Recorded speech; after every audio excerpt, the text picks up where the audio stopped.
Just want to thank you all for joining us today. I'm excited to talk about Analytics Cloud, our new intelligence platform that's going to provide some tremendous insights for distribution businesses to drive actionable process improvements and continuous improvement over time. My name is Matt Greierville. I'm the Director of Sales Engineering and Operations at Cavallo. Like I said, very excited about sharing this platform with you today. I'm going to walk through a little bit of a presentation and then we'll jump into the application. I'm going to show the application from a prototype platform known as Figma, but all of the screens that you see are representative of the actual production environment that we're going to be deploying this month. So we'll go ahead and jump into it. Now, the first thing that I want to kind of lay the foundation for this application is when we think about work, we think about work as a process. All work is a process. And that process kind of sits on this linear timeline from start to finish. And so we've developed a framework known as order to cash that kind of describes the different steps and different phases a sales document or a transaction will go through in a distribution environment.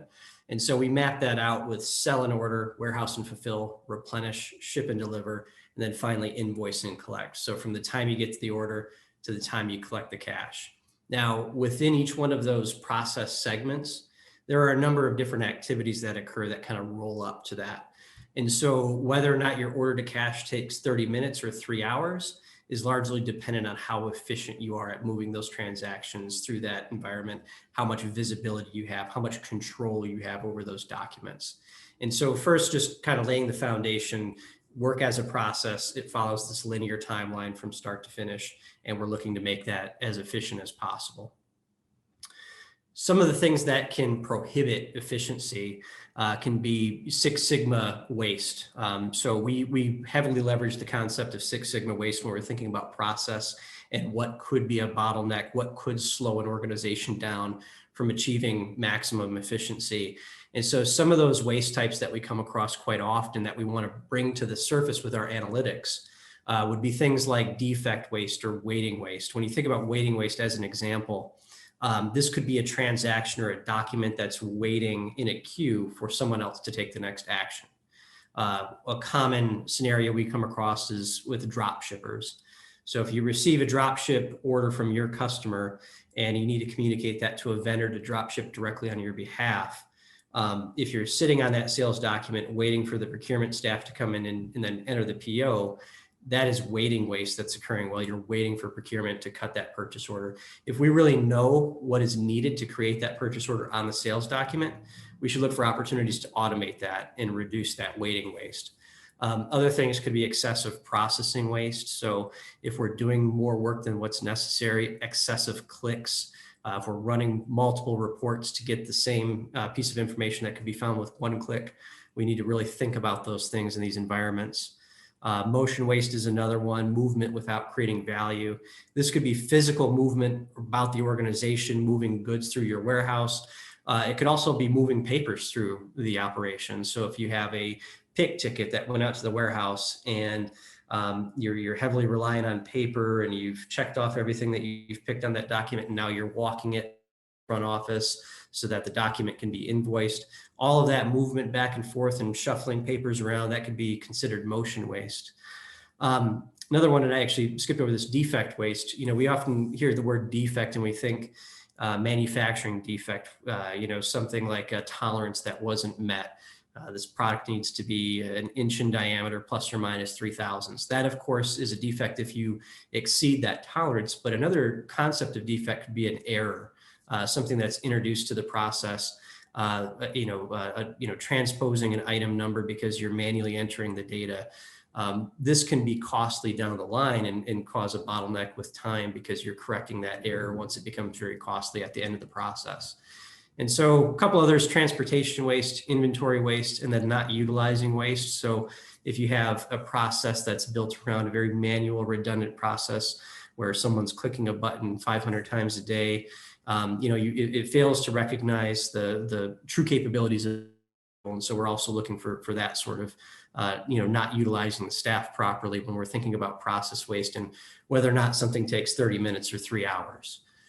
So those are the different waste types. Now the question becomes, how do we identify those in the process and really understand that that's occurring? And this is just kind of an example of a made-to-order process workflow where you have maybe a customer or maybe your organization is offering a goods to a customer, and they can specify various attributes related to that product, various customizations. If you don't have a really good way to manage that, some of those waste types can manifest in certain areas of that process flow and prolong the time required to actually carry out that process. So just as an example, in a made-to-order environment where you have a product and the customer can kind of specify their customizations, if you don't have a good way to manage that, it might look something like this, where sales gathers product spec information from a customer. They then pass that information over to inventory control. And that's where we have our first waste, that movement of information through the organization, passing it from sales to inventory control. Then inventory control enters the item in a bill of material. You have excessive processing there, because if we could automate that in some way, we don't have to redundantly re-enter the data that the sales team captured in that conversation with the customer. As inventory control enters that new item or BOM, you may have defect waste that occurs that causes a costly time delay at the end of the line. Once inventory control enters an item in a BOM and alerts sales that, hey, this item's now in the system, you can finish your sales document. Again, you have more motion waste, passing of information back and forth, and more waiting waste because the sales team was waiting to complete their order, for inventory control to actually enter the new item, enter the new bill of material that represents the configuration the customer wanted. And then once they have that, sales has to, of course, re-enter that order with the new item. You've got excessive processing happening there. So that can take what could be a 30-minute process where sales just enters this directly, has a nice tool set to accomplish that, and prolongs it to, maybe several days as it goes, from one department to the next. And so these are the types of things that we're looking for. And how do we bubble this to the surface and identify that we do have a roadblock or some delays occurring? This is just an example. This kind of got very granular here, but this is just an example of, when we think about process flow from start to finish, what are some of those roadblocks that could prolong that process and make it longer?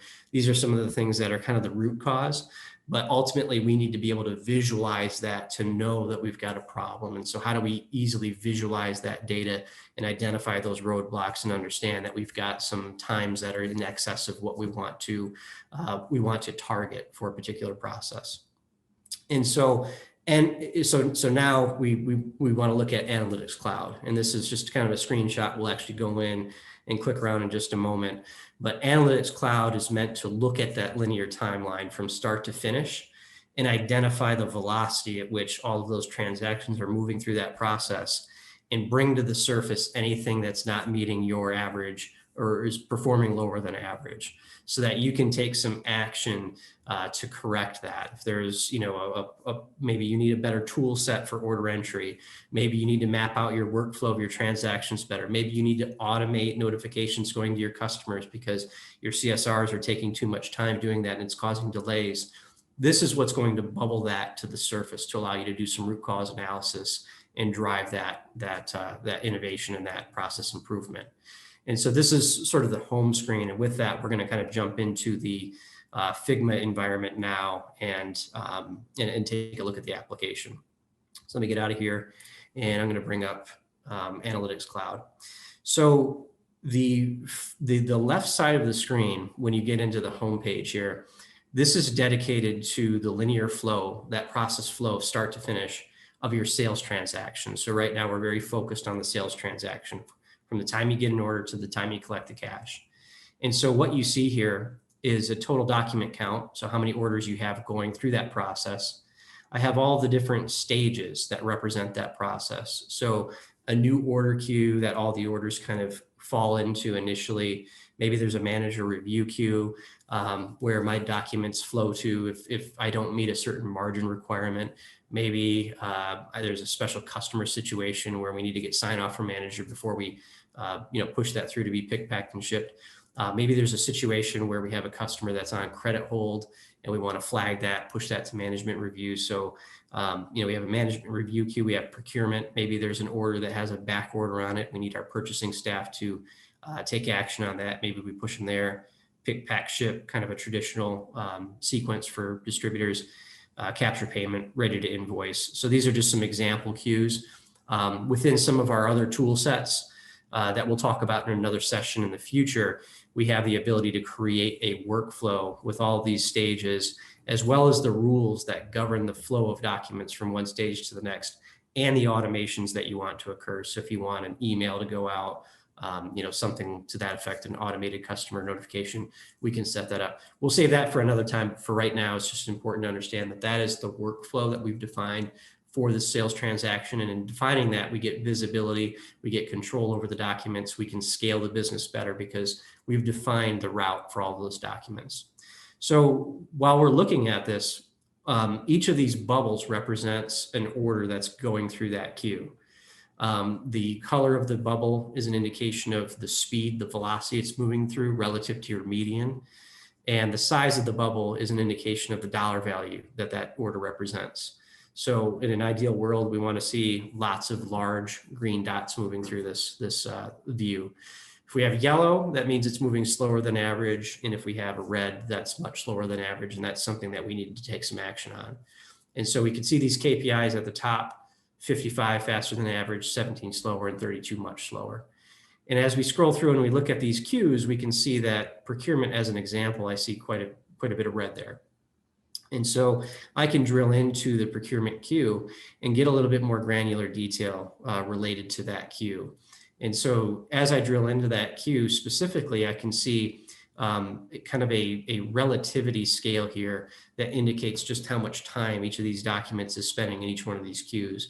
And so just as a visual indication, you could see relative to the other queues in my workflow from start to finish, procurement does appear to be the longest stage. So there's some kind of bottleneck happening here. Now, we also have processing time, document count, and dollar value. And this is a comparison to previous periods. So you can compare it to previous 12 months, previous quarter, previous month. So you can see kind of how you're performing relative to a previous benchmark that you have. As I scroll down, I can see those dots plotted on this dollar value chart, this dollar value time chart. And then I can also see the documents specifically below, so I can see the document ID, I can see the customer, the sales rep, how much time it spent in that queue, the overall total processing time, not just this queue, but the overall time that I've spent processing this order from the time I got it to now. And so we give you all of those insights, and you can drill into those orders from the screen to kind of more detail, but we're going to give you that visibility of the customer, the rep, time in the queue, so that you can take whatever action might be necessary to push those things forward. We also have an activity section while you're looking at your queues. And so if you're trying to do some root cause analysis to determine ultimately, what is actually being performed while it's in this queue, what actions are being taken? Do we have excessive processing waste? Do we have, duplicate efforts? Are we, experiencing motion waste? Is it sitting here waiting for someone else to take action on it? Did we have to send it back for revisions, or a purchase order related to that document for revisions? What's happening activity-wise that's causing these bottlenecks? And so you can actually drill in and see the activities that have happened and transpired relative to those orders that are sitting in this queue. So we give you that visibility to take some action based on that. So that's the procurement queue. If we're looking at the dashboard, again, the size of the bubble relative to the dollar value color is a clear indication of if it's faster or slower. And this is our linear flow from start to finish that's going to bring to the surface bottlenecks. Chances are there's some kind of non-value added waste that's happening there, but ultimately we're bringing that to the surface to say this is the area you should focus on. This is where your time constraint appears to be most problematic. Now, over here on the right, this is where we have some additional KPIs, some related to profitability, some related to your overall timestamp of processing time. So one of the things that we want our distributors to know immediately is whether or not they're profitable. And so we do things like margin on shipped orders. So if you want to know your margin today relative to a previous period, and if you're trending positive or negative, we want to pull that to the surface, and we display that here. One of our founding owners always asks this question to distributors: when do you know you're profitable? And oftentimes we get an answer, well, when we close the books at the end of the month, or when we do our year end, then we kind of know when we're profitable. And his response to that is always the same. I know immediately when I'm profitable. We have a lot of triggers in place that check for margin, that bring it to the surface, that make that profitability picture front and center for you. We also have today's shipped orders. So a day-to-day metric. How many dollars have we shipped out of this facility today? We're going to give you that count and the dollar total. The dollars shipped per hour. So the velocity of that, how many hours, how many documents are moving through and actually making it on the hour. We also have average time to process and ship an order. So this is something that we're obsessed with. What is the overall processing time from start to finish to get an order out the door? There's been a lot of expectation setting by some of the larger distribution players. Amazon, customers expect to be able to place an order, get it in a day, 2 days, and it's kind of set the benchmark that everybody has to march to. And so understanding that process time is a critical piece for distributors. And so we want to bring that to the surface and make visible how you're trending relative to that. We also have place versus shipped orders in these trend lines. So what came in today versus what went out, and are we trending positive or negative relative to the delta between those two numbers? So we can start to kind of plan things out personnel wise. Are we scaling? Are we ramping up? Are we experiencing more inbound than we're shipping? Do we need to have some overtime for the warehouse staff? Do we need to add additional team members? Do we need to dig into that process a little bit more and see if we can extract more efficiency out and scale with a process improvement rather than personnel? That's all going to come to the surface by looking at that shipped versus placed. What is that delta? Is it trending positive or negative? So that's the front dashboard. Now we have this sort of canned and ready to go so that when you deploy this in a live environment, it will immediately start to populate with data so you can kind of see your performance. These are metrics that we found to be categorically important for all distributors, no matter what vertical market you're in. And so we wanted to make sure that we had sort of these KPIs that you get right away that you can start tracking your performance. With that, we also have the ability to, and I'm gonna scroll through this kind of out of sequence because I want to get to a couple of the screens here. So I'm gonna get into the alert section. So with that, we also have the ability to build out custom alerts that, rather than passively looking at your data set through a report like we just saw, that dashboard, you can actually trigger event-based alerts that go out that will indicate something interesting has happened that warrants your attention within your supply chain. And so on the alert screen, we can come in and configure a new alert. So maybe we want something that tells us that there's a slow order, and a slow order for a specific customer. And so when you create a new alert, you're going to give it a title. You're going to give it a message that's going to be in the subject line of that push notification when you get it. You're also going to set up your conditions that it's going to evaluate to say, this happened, alert these people. And so we have a string builder that can build out a very complex series of evaluations that can be compound and layered on top of one another. So you can have multiple variables evaluated within this notification in order to kind of set the alert. So there's one that's kind of filled out here. So Amazon's big order is slow in picking. That's the title. Message is, this order is taking too long, please review. Here are the recipients. So you can tag multiple users as a recipient. You can have group emails on here. So you can build out whoever needs to get this notification. And then, as I mentioned, you can stack these different conditions on top of one another and actually make it a fairly complex evaluation. So for example, order margin greater than 20%, and the order total is greater than $100,000, and the customer class is wholesale and retail, and the customer name is Amazon, Costco, or Dell, and the time in the queue is greater than 8 hours, time in the picking queue more specifically, and total processing time is greater than 72 hours. So we can get very specific with the customer and the subset of customers and the queues and the time signatures that we're looking at to bring these to the surface, and then send out alerts to anybody that we want to put on that distribution list.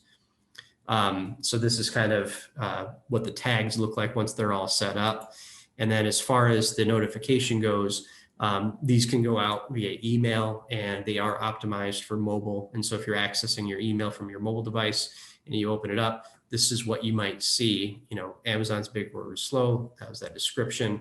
We have the document, we have the sales representative, the customer, the order total, the margin, the current queue, the time that's lapsed, and the total processing time that's indicated there. So we can be away from our desk, we can be outside of the facility, and we can get these notifications in a more proactive way rather than passively monitoring those dashboards. We can get this data insight pushed to us so that we can call back to the warehouse, for example, and try to get more details on why this slowdown occurred.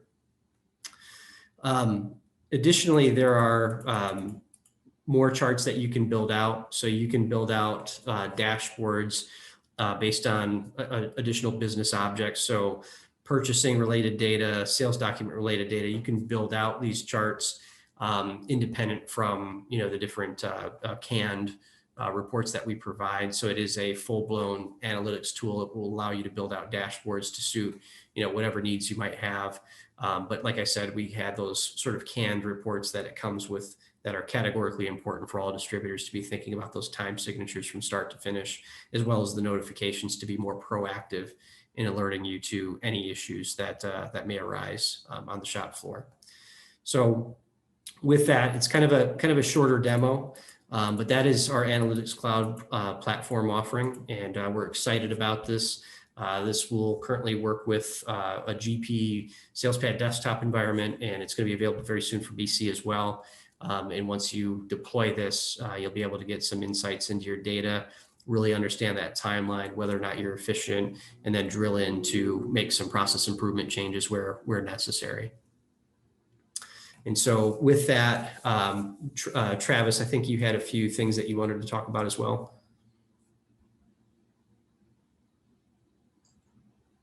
Yeah, great job, Matt. I believe all I have to say is we are also going to be covering another of our products later. I think Magdalena also touched on that earlier, but you know, feel free to stay tuned for that. I think it's coming up in December. It's going to be our distribution cloud platform, so really excited for that. But other than that, thank you guys for your time today.